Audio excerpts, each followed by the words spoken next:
Hello everyone, you all are welcome once again to Briley Gospel Reaction TV, and this channel brings you all gospel gist all around the world, and this channel also brings you all reaction messages from my dear man of God, Reverend Dr. CHRIS OyakHILOME. And if this is your first time coming across this channel, I don't want to miss videos like this I'll posting on this channel, kindly do hit the subscribe button and also turn on the notification bell so you'll be the first to get notified whenever we post a video. So right on today's video, we'll be talking about the protest that is going on in Nigeria today. One thing we should know about this protest is that if you're protesting for, you should know what you're protesting for. Just like the NSAS protest we had in the past, we're protesting against the police brutality, but up to now, you can't tell me that every single day police are still brutalizing innocent citizens every single day. I can't even mention times I've been brutalized by the police after the NSAS protest. So we protested against police brutality, but we didn't achieve it. We didn't achieve it because of how the protest went.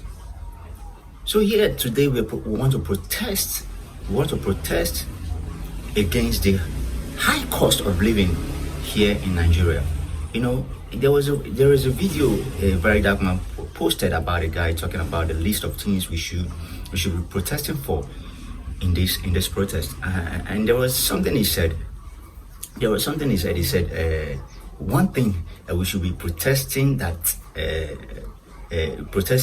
for the President Tinubu to step down, of which in this country, Nigeria, that is never going to be possible. It's very impossible. It's not going to happen. So that is one thing that you can never achieve if you want to protest for the president to step down. So you should have a goal of what you are protesting about. Okay, let's say we are protesting for the high cost of living, or we know that we are protesting for the high cost of living. Let's say you want to protest for the border that is being closed. Why would they close the border in the first place? Okay, we know that we are protesting for the border to be open. Or you want to protest for fuel. Because I don't understand the reason why we should be buying fuel 800 per liter. Why we are the one producing the crude oil, and we are taking it outside to go and refine, and yet we still have refineries in our country. But why can't we refine our own crude oils in our own country? So if we want to protest for them to subsidize, the fuel cost. Okay, we know that we're protesting for them to subsidize the high rate of fuel, for them to bring it down. So you should have one thing you should be protesting about in this ongoing protest for us to achieve our goal in this protest. And most people asked, is it right for the Christian to participate in this protest? Okay, my question is that, are they not living in the country? Are they not facing the hardship? Don't they have the privilege and rights every other person living in the country have? So on this particular question, Pastor Chris is going to take time to elaborate more on this. So please do make sure that you watch this video to the end. And if you have anything to tell us about this video, then do not forget to leave a comment on the comment section, and do not forget to share this message for it to help our channel to grow. Thank you all, and keep watching. The idea that Christians cannot protest is stupid.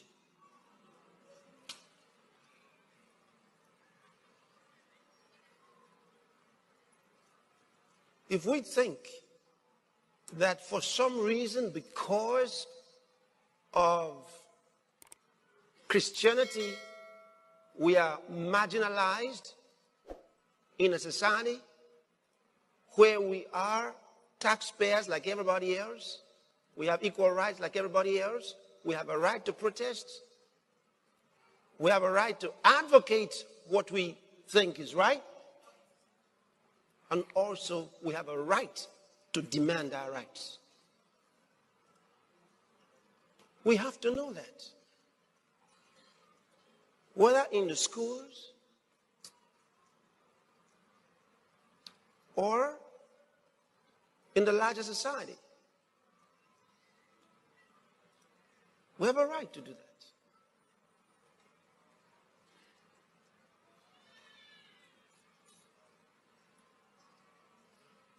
For a long time, we've been given the idea that we should just sit down and think about heaven because we're born again.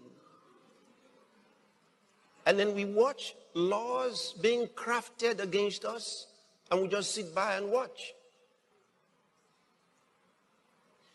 We find terminologies invented that are actually created, crafted to somehow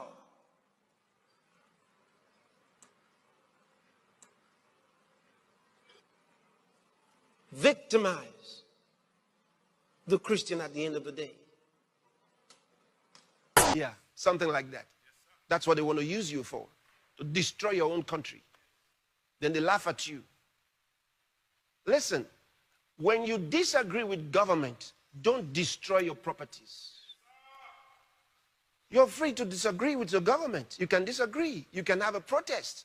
But never accept. Don't allow anyone inspire you to destroy the buildings and destroy the offices and destroy cars in the streets and don't destroy anything. Because even if those things don't belong to you personally, they still belong to you because that is your country. Don't destroy your country. Don't let anyone inspire you to do such evil things. Think about it. After destroying the shops, after destroying the buses, you still need to use them. Then the government will tax you to build new ones or to get new ones. They tax you because even if you're too young to pay the tax, or you don't have a job, they will tax your uncle, or your friend, or your dad. Somebody close to you is going to be paying for the destruction that you effected. Listen, by destroying things in your country, you never win. You never prove a point. In fact, you show yourself to have been foolish, to have been deceived and misled. So take what I've told you. Take it seriously. If they tell you, let's go and destroy, they say no. Don't destroy. Don't destroy. Oh, those people stole money to build this and stole money to build that. But it's your money. So now that they have built it, you wait. Use legal means. Through legal means, maybe they will assign them to you. Someday, if it is true that they were built by stolen money, maybe someday. But if you destroy them, you have no claims, you have nothing. You have lost. So whichever way, you lose by destroying things in your country. Don't let protests degenerate to that level. Distinguish yourself as a young man, as a young woman. Distinguish yourself. Think differently.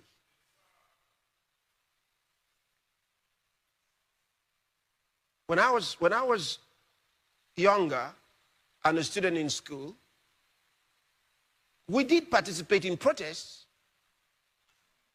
because we had issues. There were things we didn't agree with, but there was no way under the sun that anyone was going to convince me for us to destroy the school property or destroy anything belonging to the government. No, because our understanding was the school was ours, The government was ours. When the issues are resolved, we will still need those things. Why destroy them? Makes no sense.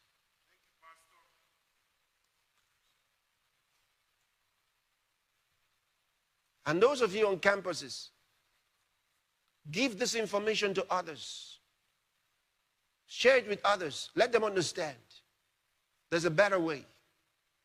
Don't let those who have the wrong ideas misuse you. And this is all the Bible is telling you too. Look at, so we go back to read. So see to it that no one carries you off as spoil or makes you yourselves captive by his so-called philosophy and intellectualism and vain deceit, idle fancies and plain nonsense. Think about that. That's in the Bible. Following human tradition, men's ideas of the material rather than the spiritual world. Just crude notions, following the rudimentary and elemental teachings of the universe and disregarding the teachings of Christ the Messiah. Interesting. Interesting. All right, so. Okay, thank you all for watching that wonderful episode, and I believe you enjoyed that. So, if you ask me as an individual, what should I be protesting for? Yeah, I will tell you that I will be protesting for us to end bad governance. Yeah, who are the governments? We are the government. The changes we need begins with us. So if you want the government to change, you as an individual, you also have to change. Because one thing here in Nigeria, one thing we are facing here, right here in Nigeria, is that we take advantages of every little opportunities we have, of which is very wrong. So thank you all once again for watching this wonderful episode, and stay tuned to see you next time. We love you, and God bless you.